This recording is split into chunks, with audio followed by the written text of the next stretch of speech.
Halo Bapak Ibu semuanya, ketemu saya lagi dengan Dr. Roni Tamba di channel Anak Sehat dan Berkualitas.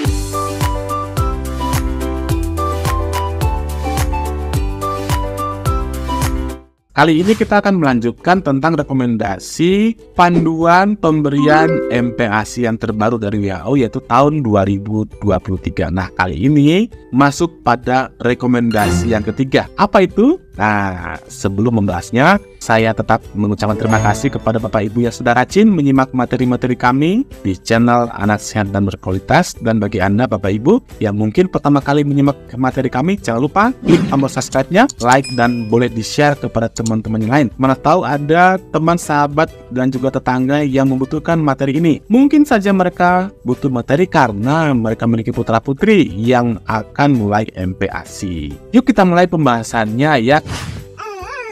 Kemarin kita sudah membahas tentang materi pertama dan kedua. Nah, sekarang kita masuk pada rekomendasi yang ketiga. Apa itu rekomendasi yang ketiga? Yaitu tentang usia bayi tentunya ya, yang tepat untuk pemberian atau mulainya diperkenalkan MPASI ini. Yaitu dikatakan bayi dikenalkan complementary food atau MPASI usianya tepat 6 bulan atau 180 hari, sementara bayi tetap disusui atau ibu tetap menyusui bayinya. Ingat, ini merupakan rekomendasi yang ketiga. Catatannya, dikatakan bahwa rekomendasi ini merupakan rekomendasi public health ya, yaitu artinya untuk pada awam pada umumnya. Artinya ini tidak dipakai pada keadaan khusus. Misalnya beberapa bayi yang mungkin perlu pemberian MPASI yang lebih awal atau lebih dini. Bapak Ibu semuanya, keadaan seperti apa sih? Mungkin pada keadaan BBLR, atau keadaan yang bayinya lahir prematur, atau keadaan yang memang kenaikan berat badan bayinya itu sudah seret walaupun sudah diperbaiki yang namanya proses menyusuinya. Zat besi dalam ASI itu memiliki bioavailabilitas yang tinggi, tetapi ya Bapak Ibu semuanya, beberapa bayi itu mungkin berisiko kekurangan zat besi, khususnya bayi-bayi yang lahirnya prematur atau BBLR. Pengenalan MPASI yang lebih dini meskipun difortifikasi zat besi tidak cukup adekuat untuk mencegah anemia karena defisiensi besi pada beberapa populasi yang berisiko tinggi.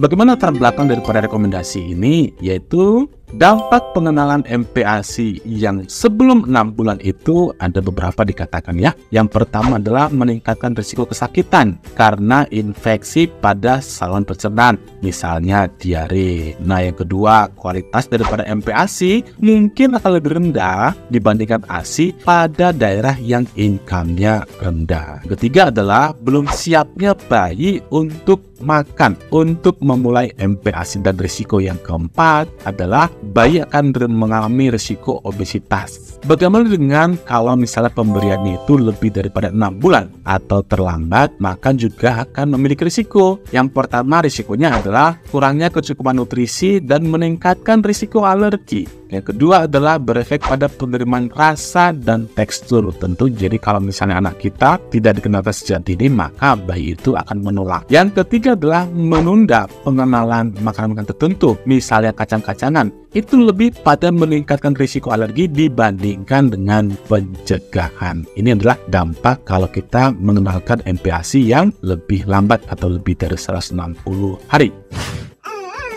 Nah, bagaimana dengan zat besi? Perhatian daripada rekomendasi ini lebih pada bayi ASI eksklusif, terutama yang lahir kurang dari 3 kg, yang ibunya kekurangan zat besi saat kehamilan, ya, atau penjepitan tali pusat yang terlalu dini. Kekurangan zat besi pada bayi ASI sebenarnya dapat dicegah dengan pemberian suplementasi dibandingkan dengan pengenalan complementary food atau MPASI tadi. WHO itu merekomendasikan dengan jelas suplementasi zat besi pada bayi-bayi yang khususnya bayi prematur dan BBLR. Nah, juga dikatakan penundaan penjepitan tali pusat juga direkomendasikan, yaitu lebih dari 3 menit.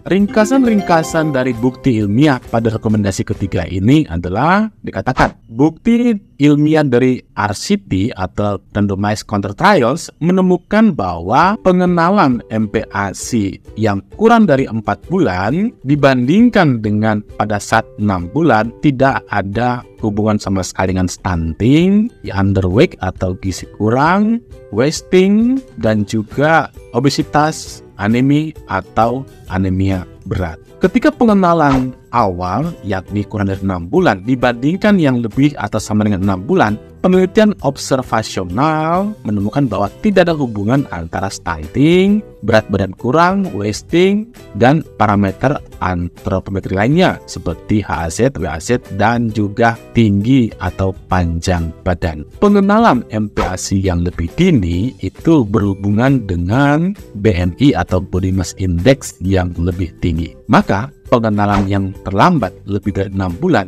dibandingkan dengan yang lebih awal daripada 6 bulan itu tidak ada hubungannya dengan stunting, berat badan yang kurang, wasting atau berat badannya. Tetapi pengenalan yang terlambat itu berhubungan dengan panjang atau tinggi badan yang kurang dan juga body mass index-nya itu kurang. Tidak ada hubungan kedua grup dengan anemia, atopic dermatitis, atau ISPA, asma, wheezing, dan juga eczema.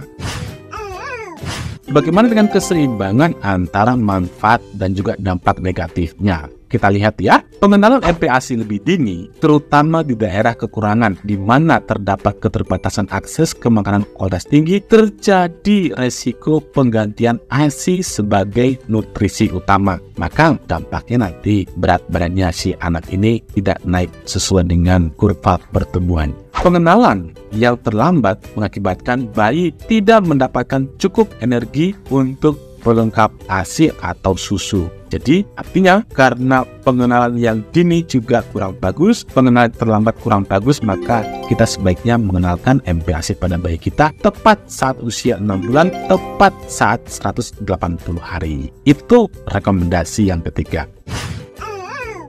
Mudah-mudahan materi ini bermanfaat bagi kita semuanya. Salam sehat Bapak Ibu semuanya. Dadah.